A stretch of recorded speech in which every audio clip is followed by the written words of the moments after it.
ইউসুফ আলাইহিস সালাতু ওয়াস সালামকে কুয়ার মধ্যে ফেলাইয়া সব ভাইয়েরা পরামর্শ করলে ওয়াজাউ আবাহুম, ভাইয়েরা বাবার কাছে গেল ঈশাআন, তারা বলতে লাগলো, হে আমাদের পিতা, ইন্না যাহাবনা নাস্তাবিকু, আমরা দৌড় প্রতিযোগিতা দিয়েছিলাম, দৌড় প্রতিযোগিতা। আব্বা, আমরা দৌড় প্রতিযোগিতা দিয়েছিলাম। ওয়া তারাকনা ইউসুফা ইনদা মাতাইনা, আর আমাদের ভাই ইউসুফকে আমাদের সামানাপত্রের কাছে রেখেছিলাম। আমরা দৌড় প্রতিযোগিতার থেকে এসে দেখি আমাদের ভাই ইউসুফরে বাগে খায়। তাকুসুসু রুইয়াকা আলা ইখওয়াতিক, রে ইউসুফ এই স্বপ্নের কথা ভাইদের কাছে বলবা না, কারণ আমি বাবা তো জানি কোন সন্তানের কেমন মেজাজ, কার কি হালত, তাদের চলন বলন, তোমার প্রতি কি রকম তারা হিংসা করে আমি তো জানি। তোমার ভাইদের কাছে এই স্বপ্নটা বলবা না। যদি বলো, স্বপ্ন থেকে উঠে ইউসুফ আলাইহিস সালাতু ওয়াস সালাম তার আব্বাকে কি বলেছিলেন আল্লাহ বলেন, ইয ক্বালা ইউসুফু লিআবিহি ইয়া আবাতি ইন্নী রাআইতু আহাদা আশারা কাওকাবান والشمس والقمر رأيتهم لي ساجدين। আল্লাহ পাক রব্বুল আলামিন বলেন, ও দুনিয়াবাসী স্মরণ করো, হে নবী স্মরণ করুন ওই সময়ের কথা। ইউসুফ আলাইহিস সালাতু ওয়াস সালাম ঘুম থেকে উঠে যখন তার আব্বাকে বলেছিলেন, ইয়া আবাতি, হে আমার পিতা, ইন্নী রাআইতু আহাদা আশারা কাওকাবান ওয়াশ শামসা ওয়াল কামার, রে বাবা, আমি তো স্বপ্নে যুগে এমন একটা স্বপ্ন দেখেছি, আকাশের চন্দ্র এবং সূর্য এবং 11টা তারকা, আমি ইউসুফকে তারা সাজদা দিতেছে। ইয়াকুব আলাইহিস সালাতু ওয়াস সালাম উনিও তো একজন পয়গম্বর ছিলেন। উনার 12 জন সন্তানের মধ্যে তার পরবর্তী কোন সন্তানের উপর নবুয়ত আল্লাহ দান করবেন? ইয়াকুব আলাইহিস সালাতু ওয়াস সালাম যখন এই 12 জন সন্তানের দিকে তাকাইতেন, কারণ উনার আব্বাও তো নবী ছিলেন, উনার দাদাও তো নবী ছিলেন। ইয়াকুব আলাইহিস সালাতু ওয়াস সালাম যখন তার সন্তানদের দিকে তাকাইতেন, ইউসুফের চেহারার মধ্যে তিনি সেই নবুয়তের নূর তার চেহারায় দেখতে পাইতেন। ইয়াকুব আলাইহিস সালাতু ওয়াস সালাম তো বুঝে গেলেন বিষয়টা, তাই সন্তানকে লক্ষ্য করে বললেন, ক্বালা ইয়া বুনাইয়া লা তাকসুস রুয়াকা আলা ইখওয়াতিকা ফায়াকিদু লাকা কাইদা ইন্নাশ শাইতানা লিল ইনসানি আদুউম মুবিন।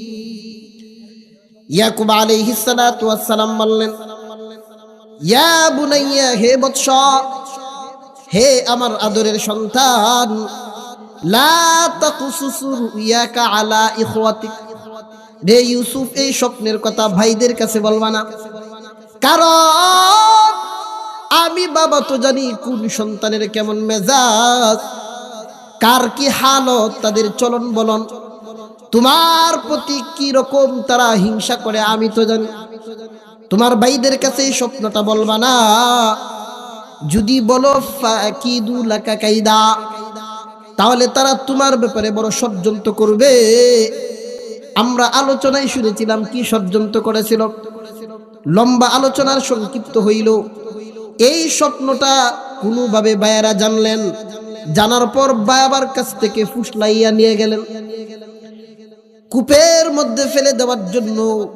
যখন তাকে কূপে ফেলে দেওয়ার জন্য তার জামাটা, তার গায়ে থেকে যখন জামাটা খুলে ফেললেন, দুনিয়াতে দেখবেন কোন সম্মানিত মানুষ খালি গায়ে ঘুরে না, কথা বলেন, কোন আলেমকে দেখবেন না যে খালি গায়ে ঘুরতেছে, কমপক্ষে একটা গামছা হইলেও থাকবো।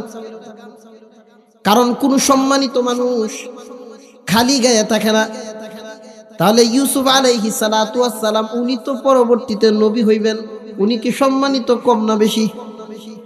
করিম ইবনু করিম ইবনু করিম ইবনু করিম ইউসুফ ইবনু ইয়াকুব ইবনু ইসহাক ইবনে ইব্রাহিম, উনি কেমন সম্মানিত। ইউসুফ আলাইহিস সালাতু ওয়াস সালাম যাকে আল্লাহ পরবর্তীতে নবুয়ত দান করেন, আর তার বাবা ইয়াকুব আলাইহিস সালাতু ওয়াস সালাম তিনিও নবী, তিনার বাবা ইসহাক তিনিও নবী, তিনার বাবা ইব্রাহিম তিনিও নবী। কন্যা সুবহানাল্লাহ। সম্মানিত মানুষ কাপড় যখন খুলে ফেললেন, বাবা দুইটা নসিহত করে দিয়েছিলেন, রে ইউসুফ ভাইদের সাথে যাইবা ঠিক, কিন্তু যদি বিপদে পড়ে যাও দুইটা নসিহত ভালো করে মনে রাখবা। একটা হইল এই যে তাবিজটা দিয়ে দিলাম, এটা হেফাজত করবা, আর হইল যখন বিপদে পড়বা আল্লাহকে স্মরণ করবা। কাকে? কিন্তু আমরা বিপদে পড়লে যদি সন্তানকে বিদায় দেওয়ার সময় অনেক সময় বলি যে বাবা গিয়া ফোন দিও, কইনি যে ঢাকা যাইতেছো বা সফরে যাইতেছো গিয়া ফোন দিও, কোনো বিপদ হইলে মামার বাসার যাইওগা, তোমার খালার বাসার যাইওগা, কই কিনা বলেন। কিন্তু কোরআনের শিক্ষা হইল, ও দুনিয়ার অভিভাবকগণ, তোমার সন্তানকে যখন বিদায় দিবা তখন তুমি মামা খালু তোমার কথা বলবা না, তাদেরকে শিক্ষা দিয়ে দিবা, সবক দিয়ে দিবা। ও সন্তান, যখন কোনো বিপদে পড়ে যাইবা দুনিয়ার কাউকে স্মরণ না করলে কাকে স্মরণ করবা? আল্লাহকে স্মরণ করবা। ইউসুফ আলাইহিস সালাম যখন তার জামাটা খুলে ফেললেন, ভাইয়েরা নির্যাতন করতে করতে এক পর্যায়ে যখন কুয়ার মধ্যে ফালাইলেন, ইউসুফ আলাইহিস সালাতু ওয়াস সালাম তখন আল্লাহকে একটা ডাক দিয়েছিলেন, আল্লাহ। আল্লাহকে ডাক দেওয়ার সাথে সাথে আল্লাহর কুদরতি অন্তরে গিয়া ধাক্কা লাগলো। আল্লাহ জিব্রাইল আলাইহিস সালাতু ওয়াস সালামকে বললেন, জিব্রাইল, ইউসুফ আমার কাছে আশ্রয় চেয়েছে, আমাকে ডাক দিয়েছে, যাও জিব্রাইল ওই সিরিয়ার কেনান নগরীর কূপের মধ্যে 70 হাত গভীর যে কূপের 20 গজ পরিমাণ 20 হাত পরিমাণ পানি, 50 হাত খালি জায়গা, যাও জিব্রাইল দৌড় দাও, আমার ইউসুফ যেন এই যে বাইরা কুয়ার মধ্যে ফেলে দিল, এই 50 হাতের ভিতরে তুমি আগে যাও, এক ফুটা পানিও যেন ইউসুফের শরীরে না লাগে। জিব্রাইল আলাইহিস সালাতু ওয়াস সালাম আল্লাহর নবীর কাছে বর্ণনা করেন, ইয়া রাসূলুল্লাহ, মহান আল্লাহ আমাকে যে 600 নূরের ডানা দিয়েছেন, আল্লাহ এই 600 নূরের ডানা আমার সদা সর্বদা ব্যবহারের প্রয়োজনই পড়ে না। একটা ডানা দিয়ে যদি বাড়ি দেই ওহি নিয়ে আসার জন্য, একবারই দিয়ে জমি আসমান থেকে জমিনে আসতে পারি। কিন্তু ইয়া রাসূলুল্লাহ, ইউসুফ আলাইহিস সালাতু ওয়াস সালাম যখন আল্লাহকে ডাক দিয়েছিলেন, আল্লাহর নির্দেশ পেয়ে আমি জিব্রাইল সিদরাতুল মুনতাহা থেকে পাড়ি দিয়া 7 আসমান পাড়ি দিয়া আমি তাকাইয়া দেখি ইউসুফও কূপের দিকে যাই, আমিও যাই, ইউসুফও যাই, আমিও যাই।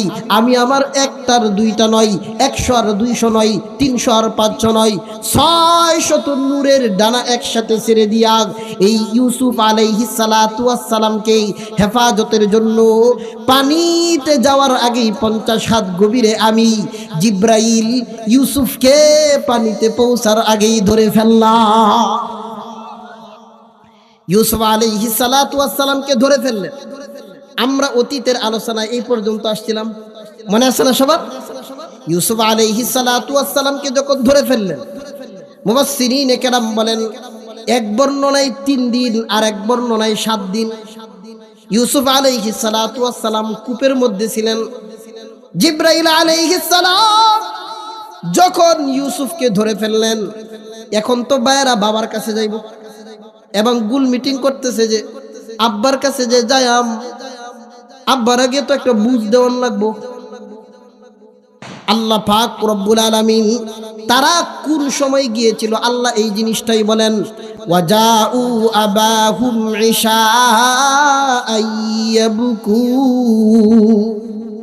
আল্লাহ পাক রব্বুল আলামিন বলেন, হে দুনিয়াবাসী, ইউসুফ আলাইহিস সালাতু ওয়াস সালামকে কুয়ার মধ্যে ফেলাইয়া সব ভাইয়েরা পরামর্শ করলে ওয়াজাউ আবাহুম, ভাইয়েরা বাবার কাছে গেল ইশাআন,